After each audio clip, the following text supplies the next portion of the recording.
Hello student, welcome back to today's classes. So today we will start exercise 3.1 question number 4 of chapter 3 NCERT pair of linear equation in two variable.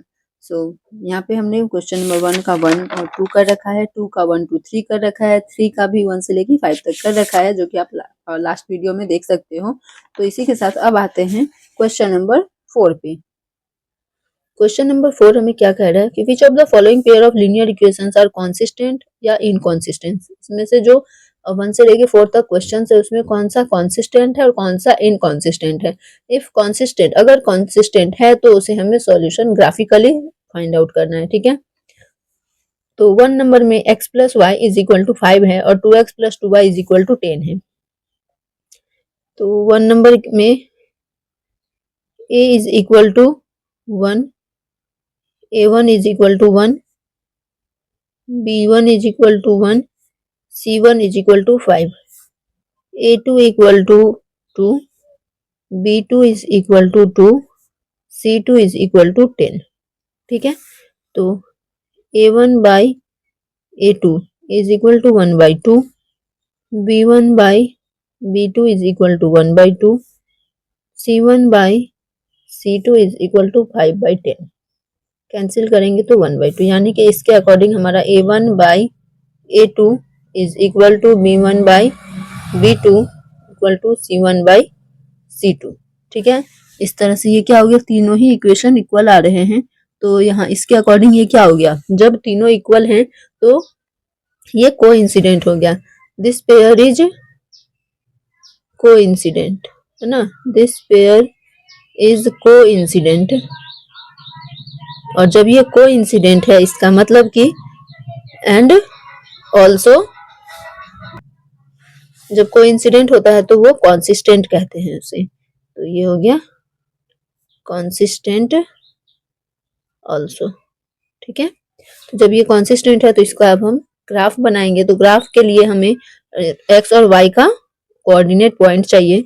तो फिर से यहाँ पे करते हैं, पहले तो इक्वेशन हम कर लेते हैं। ठीक है, X plus Y is equal to 5 है, तो y इज इक्वल टू क्या हो जाएगा, 5 माइनस एक्स, और 2x plus 2y is equal to 10 है, तो y is equal to 10 minus 2x by 2 हो जाएगा, है ना।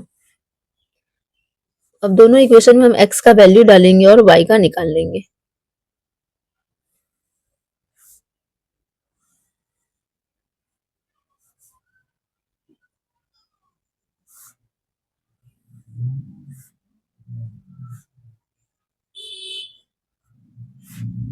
x और y, x का वैल्यू अगर हम 4 लेते हैं तो 5 में से 4 जाएगा तो 1 हो जाएगा।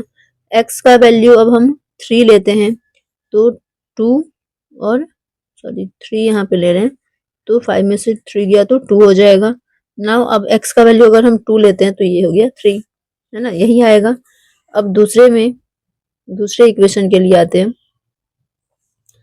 y equal to 10 minus 2x है, तो इसके लिए यहीं पे एक मैं डाटा बना रही हूँ।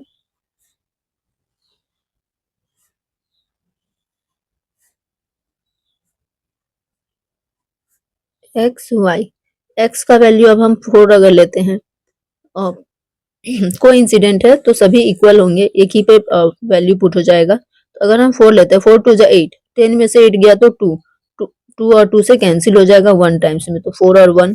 फिर यहाँ पे अगर 3 लेते हैं, 3 टू जा 6, 10 में से 6 गया 4, 2 टू जा 4 यानी कि 3 और 2।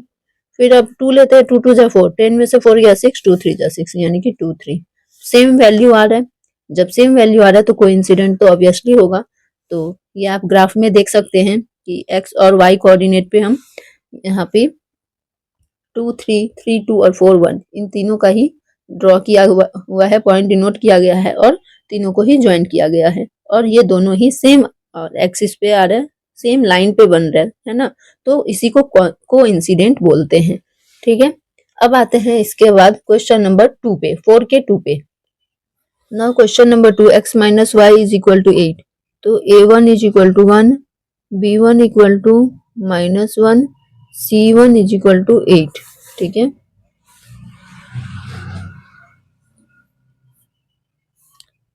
फिर यहाँ A2 is equal to 3, B2 is equal to -3, C2 is equal to 16।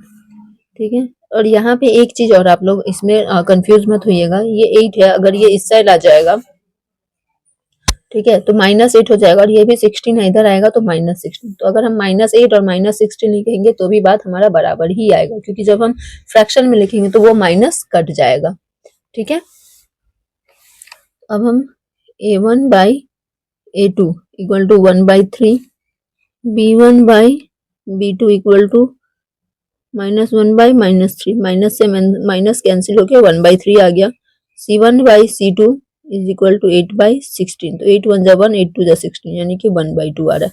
इसके according A1 by A2 is equal to B1 by B2 but not equal to C1 by C2। और जब इस तरह का केस आ रहा है तो ये पेयर क्या हो गया, पैरेलल हो गया। This pair is parallel and inconsistent. ठीक है, तो यहाँ इनकॉन्सिस्टेंट जब आ गया तो हमें इनकॉन्सिस्टेंट के बेस पे कोई भी ग्राफ नहीं ड्रॉ करना है, क्योंकि क्वेश्चन में कॉन्सिस्टेंट वाले का ड्रॉ करना है। अब आते हैं क्वेश्चन नंबर 3 पे। Question number 3, 2x plus Y minus 6 equal to 0, 4x minus 2y minus 4, यानी कि A1 is equal to 2, B1 is equal to 1, C1 is equal to -6, A2 is equal to 4, B2 is equal to -2, C2 is equal to -4. A1 by A2 is equal to 2/4, 1/2. B1 by B2 is equal to 1 by -2, minus के कारण ये differ कर रहा है।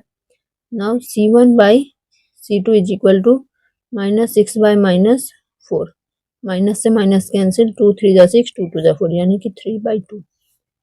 A1 by A2 is not equal to B1 by B2 and is also not equal to C1 by C2। और जब ये इस तरह का आ रहा है तो यानी कि ये इसी केस से हमें पता चला है कि ये इंटरसेक्टिंग है। ठीक है, इंटरसेक्ट करता है, यानी कि दिस पेयर इज इंटरसेक्टिंग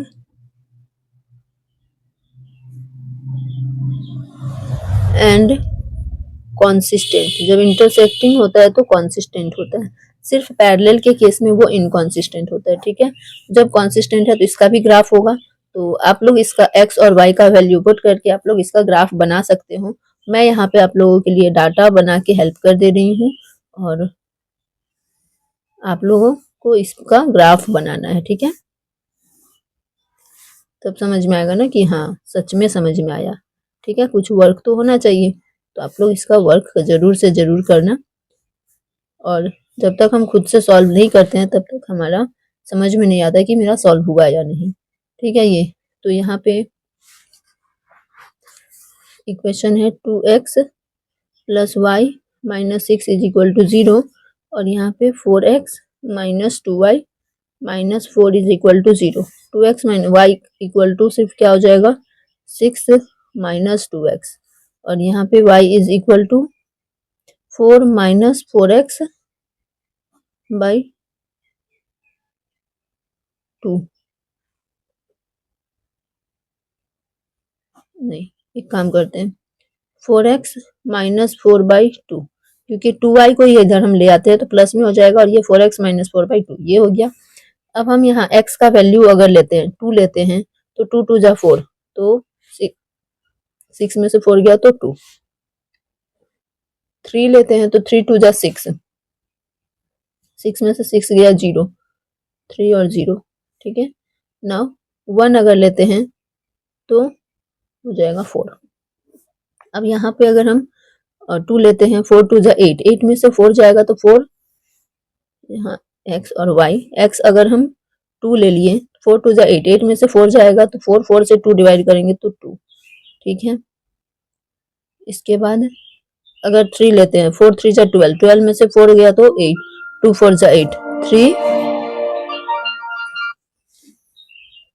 4 3 जा 12 में से 8 4 गया तो 8, 2 4 जा 8, 3 और 4 हो गया। अब 1 अगर लेते हैं, 4 1 अगर ले रहे हैं 4 1 जा 4, 4 में से 4 गया 0, 0 को 2 से डिवाइड करेंगे तो भी 0 ही आएगा, यानी कि 0। ठीक है, अब आप इस डाटा को कर सकते हैं। तो यहाँ हमें दिख रहा है 2 और 2, 2 और 2 है ना, कॉमन है, यानी कि इसी पॉइंट पे ये इंटरसेक्ट करने वाला है। तो आप लोग इसका ग्राफ जरूर से जरूर बनाइएगा, और जो भी बना लीजिएगा वो कमेंट बॉक्स में आके जरूर बताइएगा। अब आते हैं क्वेश्चन नंबर 4 पे। क्वेश्चन नंबर 4 में a1 is equal to 2, b1 equal to -2, c1 equal to -2, a2 is equal to 4, b2 is equal to -4, c2 is equal to -5। a1 by a2 is equal to 2 by 4, 2 1 जा 2, 2 2 जा 4, 1 by 2 आ रहा है। b1 by b2 is equal to -2 by -4, इससे minus cancel, 1 by 2 आ रहा है। c1 by c2 is equal to -2 by -5, minus से minus cancel, 2 by 5 आ रहा है, यानी कि a1 by a2 is equal to b1 by b2 but not equal to c1 by c2। और जब इस तरह का केस आ रहा है यानी कि ये पैरेलल है, और जब पैरेलल है तो इनकॉन्सिस्टेंट होगा, तो इसका हमें ग्राफ नहीं बनाना है। This pair is parallel